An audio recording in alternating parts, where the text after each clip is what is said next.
खुदावन यीशु मसीह के जिंदा जलाली और बरकत नाम में आप सब CRN देखने वालों को मेरी तरफ से सलाम अर्ज़। आज मैं मौजूद हूँ CRN के स्टूडियो में और ख़ुसूसन मैं शुक्रगुज़ार हूँ एवेंजलिस्ट परवेज़ आलम साहब का, जिन्होंने यहाँ पर मुझे इनवाइट किया ताकि खुदा के कलाम में से हम सब मिलकर सीख सकें। तो हम सब की रहनुमाई के लिए आज की हमारी तिलावत ज़बूर 51 में से मीर मुगन्नी के लिए दाऊद का मज़मूर।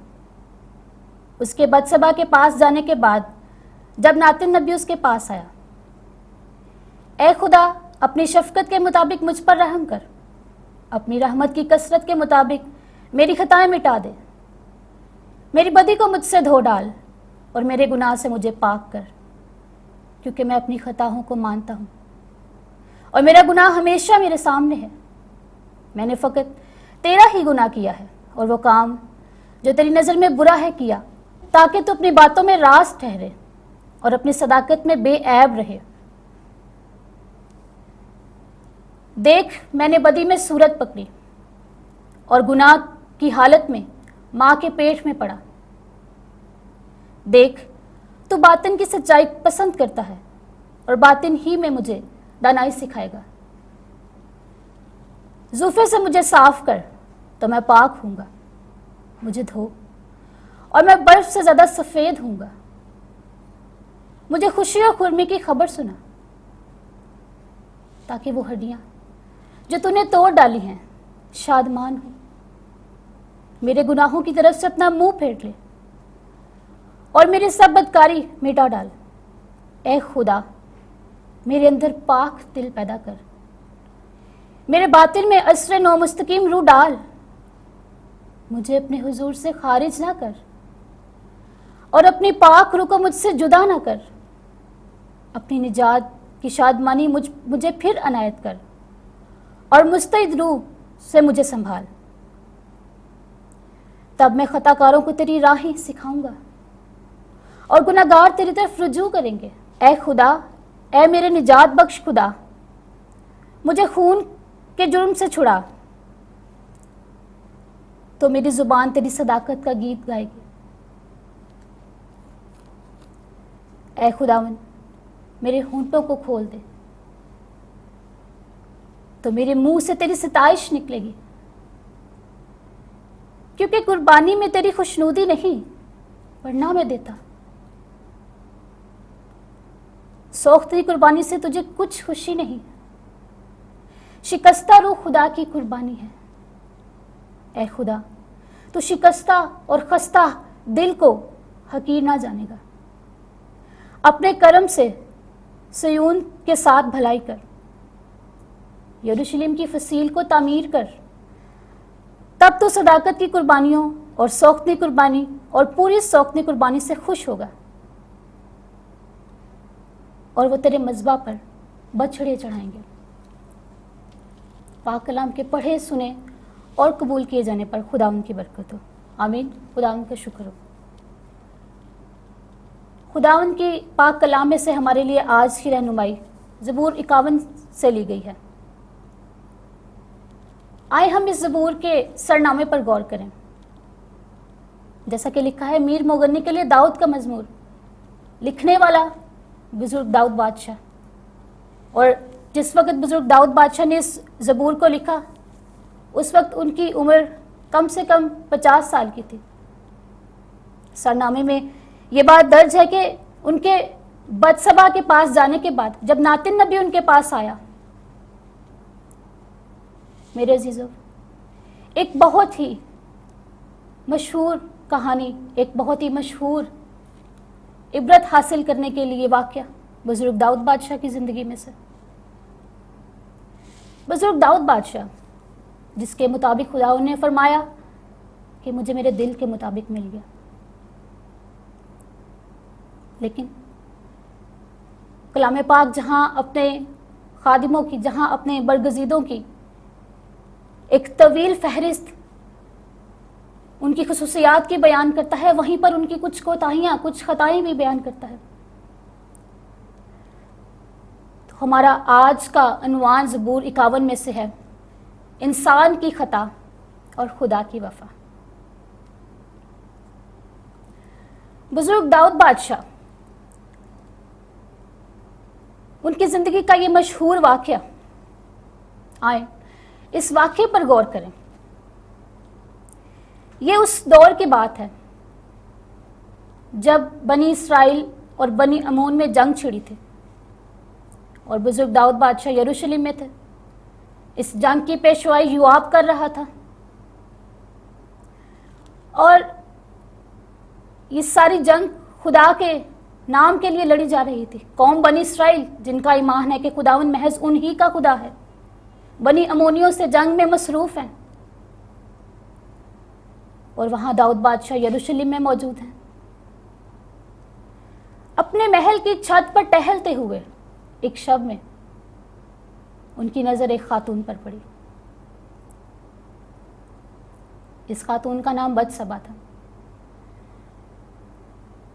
कलाम पाक बयान करता है कि उस वक़्त बत्सबा नहा रही थी और बुजुर्ग दाऊद बादशाह की नज़र उस पर पड़ी और ना सिर्फ नज़र पड़ी बल्कि एक ज़ना की ख्वाहिश, एक गुनाह की ख्वाहिश ने भी जन्म लिया। जब बुजुर्ग दाऊद बादशाह ने बत्सबा के बारे में मालूमात हासिल की तो पता चला कि ये एक शख्स की बीवी है जिसका नाम हित्ती ओरिया है। याद रहे कि ये हित्ती ओरिया उस जंग का सिपा सलार है जो यरूशलेम में नहीं बल्कि रबा में हो रही है, बनी इसराइल और बनी अमोन के दरमियान में, और उसकी बीवी यरूशलेम में मौजूद है। दाऊद बादशाह ने इन सारी बातों को नज़रअंदाज किया और अपने दिल की ख्वाहिश की पैरवी करने की कोशिश की और यकीनन की भी। उस औरत को बुलाया गया और उसके साथ जिस्मानी ताल्लुक़ जो कि ज़ना की सूरत में साबित हुआ। यूँ हम कह सकते हैं कि बुजुर्ग दाऊद बादशाह ने शरीयत के 3 बड़े अहकामात को तोड़ा। ये शरीयत क्या है? खरूज की किताब उसका 20वां बाब पहली 17 आयात में, तो खून ना करना। बुजुर्ग दाऊद बादशाह ने उस औरत के साथ जना करने के बाद उसके खावंद को कत्ल भी करवाया। तो जना ना करना, उस औरत के साथ जना किया गया। तो अपने पड़ोसी की बीवी का लालच ना करना। जहां पर बुजुर्ग दाऊद बादशाह का रवैया ये होना चाहिए था कि वो यरूशलेम में ना होते बल्कि रबा में होते, वहां पर उस जंग की पेशवाई कर रहे होते, उस जंग को लीड कर रहे होते। अपने फ़र्ज से कोताही करते हुए वो यरूशलेम में मौजूद हैं और अपने महल की छत पर टहल रहे हैं और अपने दिल की ख्वाहिशात की पैरवी कर रहे हैं। मेरे अजीज़ों, जब हम अपने फ़राइज़ से कोताह हो जाते हैं तो हमारी ज़िंदगियों में आजमाइश आ जाती है जो बहुत बार हमें गुनाह में मुलविस करती है। आए हम इस कहानी के और किरदारों पर गौर करें। बत्सबा जो कि हित्ती ओरिया की बीवी है, एक शादीशुदा खातून है जो कि यकीनन एक नेक खातून है, लेकिन बुजुर्ग दाऊद बादशाह के बुलाने पर वो उस गुनाह में मुलविस होती चली गई, उस गुनाह का वो इनकार ना कर सकी, जिसका नतीजा खासा भयानक नज़र आता है।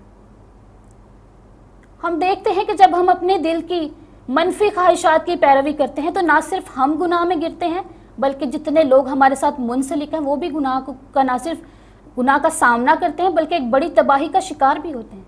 उसकी इस हरकत की वजह से उसने अपने शौहर को खो दिया। हित्ती ओरिया जो कि उसका शौहर था और जंग का सिपा सलार था। हित्ती ओरिया का किरदार एक नहायत ही शफीक और नहायत ही वफादार नजर आता है, जो कि अपने बादशाह की सल्तनत की खातिर अपनी जान भी कुर्बान करने को तैयार है। योआब जो कि उस सारी जंग का पेशवा था, उस सारी जंग को लीड कर रहा था। जब बुजुर्ग दाऊद बादशाह ने बत्सबा के साथ जना के गुनाह में अपने आप को मुलविस किया, उसके बाद बुजुर्ग दाऊद बादशाह ने चाहा कि हित्ती ओरिया को किसी तरीके से कत्ल करवा दिया जाए। एक खत लिखा गया योआब के नाम पर, जो कि सारी जंग का लीडर था, सारी जंग का पेशवा था। उस खत में लिखा था कि हित्ती ओरिया को उस जगह पर रखा जाए जहां पर इसकी वफात हो जाए। اور دوسرا سیمویل اس کا 11واں اور 12واں باب اس پوری کہانی کا بہترین بیان ہے۔ یوآب نے بنا کسی وجہ کے دریافت کیے ہتی اوریا کو قتل کروا دیا، جو کہ بزرگ داؤد بادشاہ کی طرف سے تھا۔ ناتن نبی خداوند کی طرف سے مقرر کیا گیا ایک نبی، تاکہ وہ بزرگ داؤد بادشاہ کے پاس جائے اور اسے بتائے کہ یہ جو گناہ سرزد ہوا ہے خداوند یقیناً اس کے خلاف ہے۔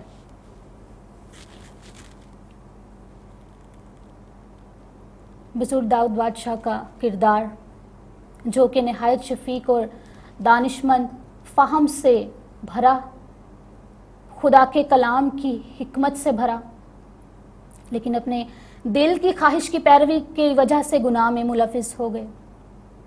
بزرگ داؤد بادشاہ نے بتسبا سے گناہ کیا، اس کے ساتھ زنا کیا، پھر اس کے خاوند کو مروا دیا، اور اس کے خاوند کے مرنے کے بعد اس عورت کے ساتھ شادی کی، اس سے ایک بیٹے کی پیدائش ہوئی، اور بیٹے کی پیدائش کے 7ویں دن وہ بچہ مر گیا۔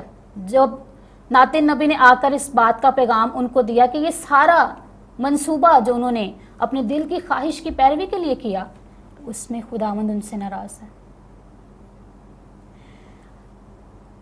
آئے اب ہم اس زبور کے خاکے پر نظر کریں۔ پہلی دو آیات میں بزرگ داؤد بادشاہ خداوند کی شفقت کا اظہار کرتے ہیں اور خداوند سے رحم کی اپیل کرتے ہیں۔ جب ناتن نبی نے بزرگ داؤد بادشاہ کو بتایا کہ خداوند ان سے ناراض ہے، اس وقت بزرگ داؤد بادشاہ نے اپنے گناہ کا اقرار کیا اور اپنے آپ کو خداوند کے آگے پیش کیا۔ یہاں بزرگ داؤد بادشاہ کا کہنا ہے کہ خداوند میں نے جو کہ تیرا گناہ کیا ہے، لیکن تو ایک شفیق خداوند ہے، اور اپنی شفقت کے مطابق تو مجھ پر رحم کر، اور اپنی رحمت کی کثرت کے مطابق میری خطائیں مٹا دے۔ 3 سے 6 آیت گناہوں کا اقرار۔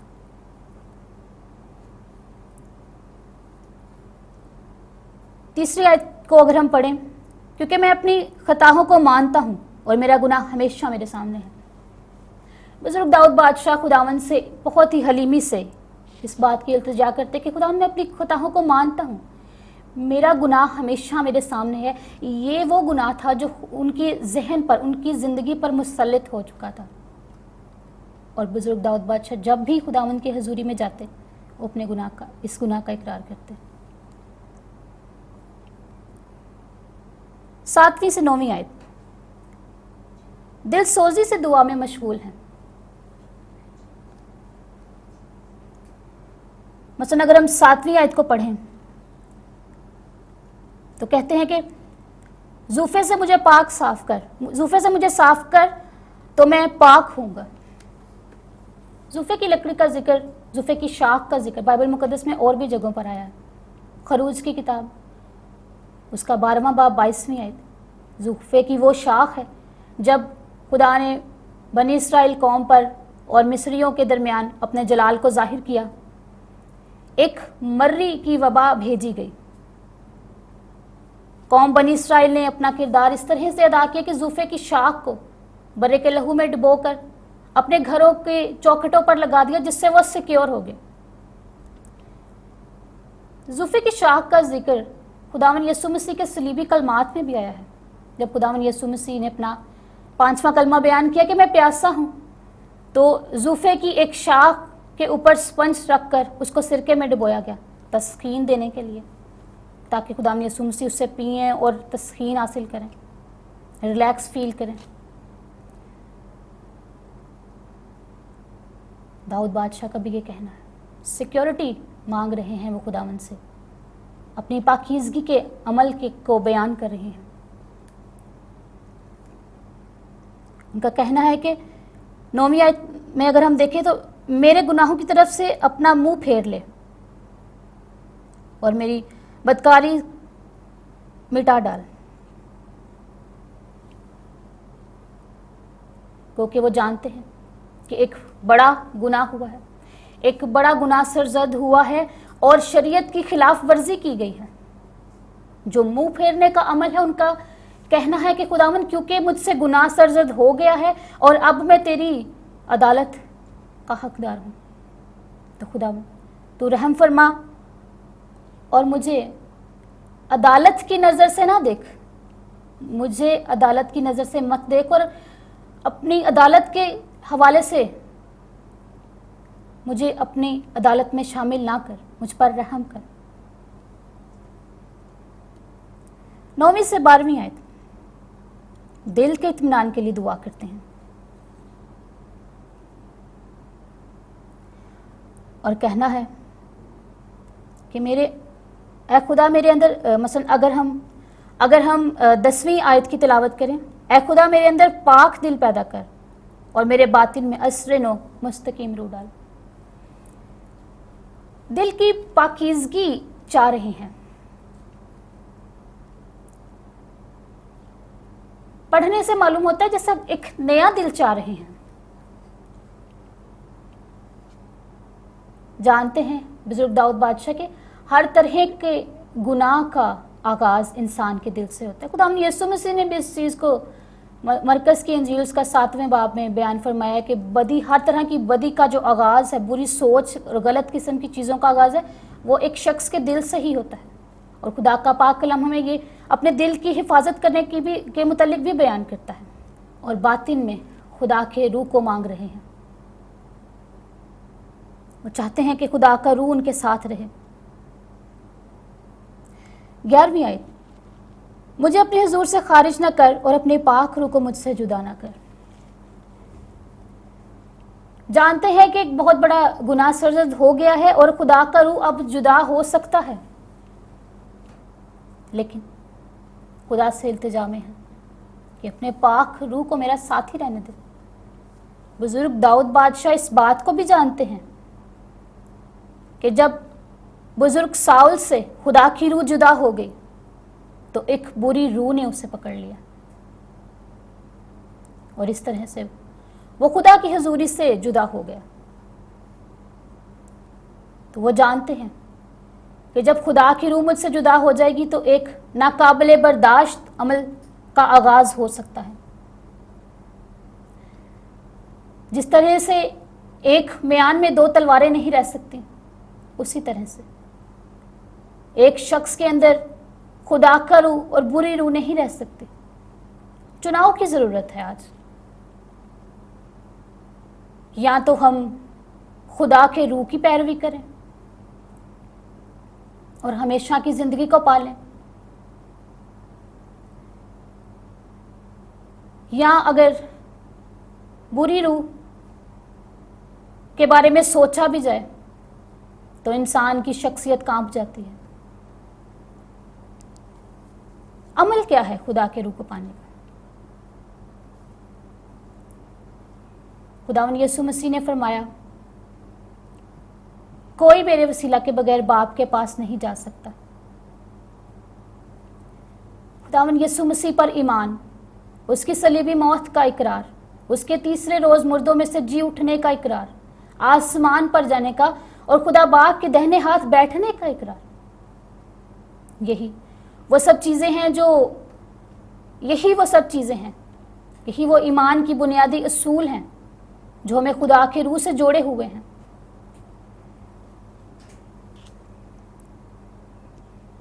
تیرہویں اور 14ویں آیت 14ویں آیت میں ان کا اقرار ہے، اے خدا، اے میرے نجات بخش خدا، مجھے خون کے جرم سے چھڑا، تو میری زبان تیری صداقت کا گیت گائے گی۔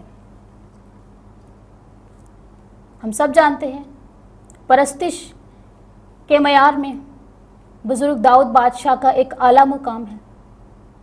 خون کا جرم ان سے جو سرزد ہوا، اس جرم نے ان کی زندگی کے حالات اور واقعات کو بدل کر رکھ دیا۔ خداوند سے گفتگو میں ہیں وہ، اور چاہتے ہیں کہ خداوند اس جرم کو جو ان سے سرزد ہو گیا اس کو اپنی زندگی میں سے، اپنے ذہن میں سے نکالنے میں مدد دے۔ انہوں نے اپنے گناہ کا اقرار سیدھا براہ راست خداوند سے کیا۔ یہاں نہیں لکھا، پاک کلام ہمیں اس حوالے سے نہیں بتاتا کہ بزرگ داؤد بادشاہ نے बदसबा से इस हवाले से कोई गुफ्तगू की है, यू आपसे कोई डिस्कशंस किए हैं, महज खुदा के पास ही जाते हैं। और इसी ज़बूर में लिखा भी है कि मैंने 13 ही गुनाह किया है। बुजुर्ग दाऊद बादशाह जानते हैं कि हर तरह का गुनाह खुदा से ही ताल्लुक़ को ख़त्म कर सकता है। हर तरह के गुनाह को करने से पहले उसकी एक प्लानिंग, जो किसी भी शख्स के जहन में एक मनसूबाबंदी होती है, उसकी उस प्लानिंग को जब हम अपने जहन में ले आते हैं, जब अपने दिल में ले आते हैं, तो खुदा तभी हमसे नाराज़ हो जाता है।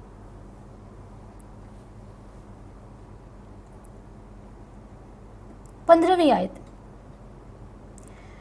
खुदा के पास आने की ख्वाहिश रखते हैं, आज़ादी से खुदा के पास आने की ख्वाहिश उनके दिल में है। जैसे कि पिछली आयत में भी है कि वो खुदावंद की सदाकत का गीत गाना चाहते हैं, लेकिन शर्मिंदा हैं अपने इस अमल पर। देखिए, एक बहुत बड़ा बादशाह इसराइल का 40 साल का सल्तनत का दौर, और उस दौर में बहुत बड़ी कामयाबियां, लेकिन कितनी आजिज़ी और हलीमी से खुदावंद के पास आए हैं, खुदावंद से अपने गुनाह का इकरार किया है और खुदावंद से इस बात पर गुफ्तगू कर रहे हैं कि वो पशेमान हैं अपने गुनाहों पर। 16वीं से 19वीं आयत,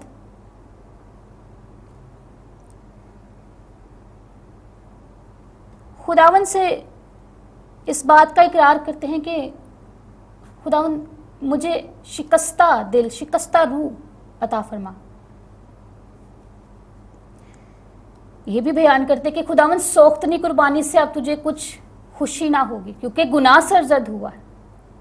गुनाह के लिए मुआफ़ी और फिर खुदावंद के आगे गिर जाना, खुदावंद की हुजूरी में शिकस्ता दिल हो जाना ज़्यादा ज़रूरी है। उनका कहना है कि महज कुर्बानी से तुझे कुछ खुशी नहीं, वरना मैं करता। ये हम सब लोगों के लिए सबक है। आज जो जितने भी लोग अपनी ज़िंदगी में गुनाह में मुलविस हो जाते हैं, बहुत सारी बदकारियों में डूब जाते हैं, और उसके बाद एक ख्वाहिश दिल से उठती है कि शायद कुछ फलाह बहबूद के काम कर लिए जाएं, शायद कुछ लोगों के लिए कुछ अच्छा कर लिया जाए जिससे खुदा खुश होगा। लेकिन देखिए कि खुदा शिकस्ता रूह को मांगता है, शिकस्ता दिल को मांगता है।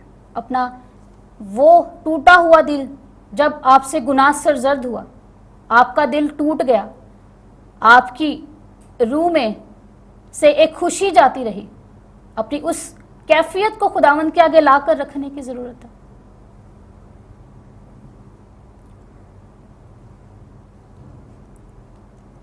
और यरूशलेम की भलाई के लिए दुआ गो हैं। फसील की तामीर का जिक्र है। इन सब चीज़ों में जब बुजुर्ग दाऊद बादशाह मुलविस रहे हैं, तो यरूशलेम में जो तामीराती काम होने थे उसको नज़रअंदाज कर दिया गया, क्योंकि उस वक्त उनका जो रद्द अमल था वो अपनी ज़ाती ज़िंदगी के बारे में सोचना, एक गुनाह, ये सब चीज़ें। तो उनका कहना है कि तू मुझे बहाल कर ताकि मैं ये तामीर, फसील को फिर से तामीर कर सकूं। और फिर वो पूरी सौख्तनी कुर्बानी का जिक्र करते हैं कि फिर से कुर्बानियाँ होंगी तेरे लिए खुदावंद, और तू खुश होगा। मेरे अज़ीज़ों, एक बहुत ही सीखने वाली बात बुजुर्ग दाऊद बादशाह की ज़िंदगी में है कि जब उनसे गुनाह हो गया, गुनाह में जब वो सरजद हो गए, तो उसके बाद उन्होंने अपने दिल को तोड़ नहीं लिया किसी दूसरे आम शख्स के सामने, और वो रंजीदा नहीं रहे हमेशा खुदा में। पाक कलाम हमें बताता है कि ये गुनाह महज एक ही बार उनसे सरजद हुआ, लेकिन उन्होंने अपने गुनाह का इकरार खुदा उनके सामने किया, खुदा की पाक हुजूरी में किया। आज हमें भी ज़रूरत है अपने उन गुनाहों का इकरार करने की जिन्हें हम करके शायद भूल चुके हैं। शायद हम समझते हैं कि ये गुनाह कोई बड़ी बात नहीं है। आजकल का दौर ऐसा है, आजकल का कल्चर ऐसा है, सब ऐसे ही हैं। मेरे अज़ीज़ों, हमें सिर्फ शिकस्ता दिल खुदावंद के आगे रखना है। आज अगर आप मेरी आवाज़ सुन रहे हैं, तो जिस तरह से नातिन नबी की मार्फत बुजुर्ग दाऊद ने तौबा के अमल को جاری کیا. آج خدا کا روح آپ سے کلام کرتا ہے.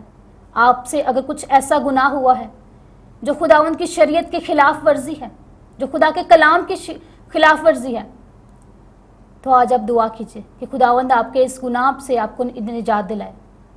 ہم سب دعا کریں گے, ہم اپنے شکستہ دلوں کو خداوند کے آگے رکھیں گے. خداوند بزرگ آسمانی باپ, نہایت رحیم خداوند, تجھے شفیق خداوند ہے, تیری شفقت ازل سے بیان ہے اور ابد تک رہنے والی ہے. تیرا ہاتھ اپنے لوگوں پر رہتا ہے. یقیناً تو نے اپنے لوگوں کو آگے اور پیچھے سے گھیر رکھا ہے. اے خداوند, میں تجھ سے اس بات کی التجا کرتی ہوں, جتنے بھی لوگ خداوند اس پاک کلام کو سن رہے ہیں خداوند, جنہوں نے قبول کیا ہے, جن کی زندگیوں میں ایسا کوئی گناہ ہے جو خداوند تیرے اور ان کے درمیان بات ہے, تو ان کے پوشیدہ عیبوں کو جانتا ہے. خداوند انہیں معاف فرما. اے خداوند, اگر کوئی بھی ایسا گناہ ہے جو ہم سے سرزد ہو گیا ہے اور بھول گئے ہیں سب, تیرا پاک روح جو ہر بار یاد دلانے والا ہے, تجھ سے التجا کرتے ہیں کہ تو معافی عطا فرما. معاف کر دینے والا خداوند ہے تو. تیرا پیارے بیٹے خداوند یسوع مسیح کا لہو ہمیں تیرے پاس آنے کی جرت دیتا ہے. خداوند ان سبھی شکستہ دلوں کو تیرے آگے رکھتی ہوں. خداوند یسوع مسیح ناصری کے پاک لہو سے تو انہیں چھو دھو پاک صاف کر, تاکہ خداوند تیرے لوگ وہ قربانی گزرانے جو تیری مرضی کے موافق ہے. خداوند تو ان لوگوں کو چھو, ان کی زندگیوں میں خداوند انہیں بحالی عطا فرما. خداوند ہم تیری شکر گزاری کرتے ہیں کہ خداوند تو ہمیں اجازت دیتا ہے کہ ہم تیرے پاس آ سکیں. خداوند ان سبھی شکستہ دلوں کو قبول فرما, اور خداوند انہیں زندگی میں دوبارہ پھر کبھی گناہ نہ کرنے کی ہدایت دے. ان سبھی زندگیوں کو تیرے پاک روح کی تابع داری میں دیتے ہیں. یہ سب کچھ مانگ لیتے ہیں تیرے پیارے بیٹے اپنے خداوند یسوع مسیح کے نام سے, آمین. تھینک یو سو مچ. آپ جتنے لوگوں نے بھی اس کلام کو سنا ہے, میرا ایمان ہے کہ آپ نے بڑی ہی وفاداری سے اس کلام کو نہ صرف سنا ہے بلکہ قبول بھی کیا ہے, اور میری دعا ہے کہ خداوند کا روح ہمیشہ آپ کے ساتھ رہے. Thank you so much. God bless you all.